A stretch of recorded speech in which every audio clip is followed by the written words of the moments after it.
কাপুরুষ BJP বাস থেকে নেমে flakes গুলো ছিঁড়ে পালিয়ে গেল। বিজেপিকে বয়কট করতে পারবে সারা দেশে বিজেপি সরকার, 21-22টা রাজ্যে বিজেপি সরকার। এটা যারা বলছে পাগল ছাড়া আর কিছু নয়। বহিরাগত বিজেপি আজকে নাকি ব্রিগেডে যাচ্ছে, তারা যাচ্ছেন প্রধানমন্ত্রীর কথা শুনতে, আর যাওয়া আসার পথে যে অরাজকতা সৃষ্টি করছে তার নিদর্শনটা দেখাচ্ছি। আমি ডক্টর শশী পাজা এবং আমি আমার বাড়ি এটা, এই বাড়ির সামনে আমি এখানকার বিধায়ক, এবং এই বাসগুলো থেকে যারা যাচ্ছে নেমে আমাদের যে ফ্লেক্স গুলো লাগানো আছে সেই ফ্লেক্স গুলোকে ছিঁড়েছে। এই দেখুন তার অবস্থা। এই কাপুরুষ বিজেপি বাস থেকে নেমে ফ্লেক্স গুলো ছিঁড়ে পালিয়ে গেল।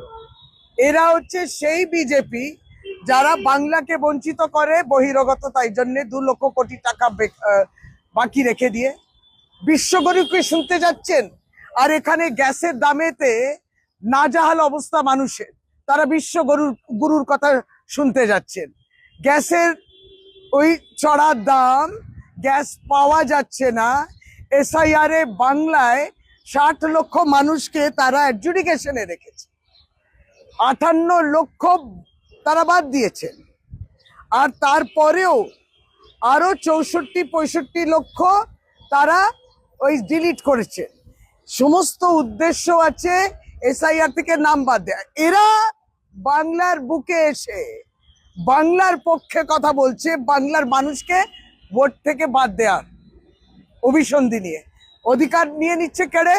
আর কতটা কাপুরুষ হলে পরে তারা এসে থেমে এই ফ্লেক্স গুলো আমাদের ছিঁড়ে দিচ্ছে। কত ফ্লেক্স ছিঁড়বে, ততই ফ্লেক্স উঠবে, কারণ বাংলা বয়কট করবে বিজেপিকে, বাংলা বয়কট করবেই বিজেপিকে। তারা মানুষের কোনো সুরাহ করছে না, মানুষকে কষ্ট দিচ্ছেন এবং এইখানে বিভাজন করে, এখানে মানুষের মধ্যে লড়াই ঝগড়া, এইভাবে একটা পরিবেশ তৈরি করা শেষে, তাই জন্য তাদেরকে বাদ দিচ্ছে। আবার ভগবানের নামেতে তারা জয়ধ্বনি দিচ্ছে আর করছেন যত ভগবান যেটা বলছেন তার বাইরে তারা বলছে। এই দেখুন, তাই তাদেরকে বয়কট করতে হবে। এবং আজকের এই ঘটনাটা আপনাদের দৃষ্টি আকর্ষণ করছে। কাপুরুষ বিজেপি পারলে বাসটাকে থামিয়ে, যে বাস থেকে নেমেছিলে ওখানে দাঁড়িয়ে তারা মোকাবিলা করতে পারতে। আমাদের 8 নম্বর ওয়ার্ডে আমার বিধানসভা কেন্দ্রেও মাতাল অবস্থা, মাতলামো করছিল গতকাল রাত্রে মনোজ সিং, ভারতীয় জনতা পার্টি নিজেকে নেতা বলে, ওই মাতাল অবস্থায় সে গতকালকে এই বয়কট বিজেপি ছিঁড়েছে। লেগেছে, কষ্ট লেগেছে, কারণ বাংলার মানুষ তাদের বয়কট করছেন, তারা বহিরাগত, এবং তাদের ওই মাতলামো গতকালকে এলাকার মানুষ দেখেছে। এই হচ্ছে বিজেপির চিত্র।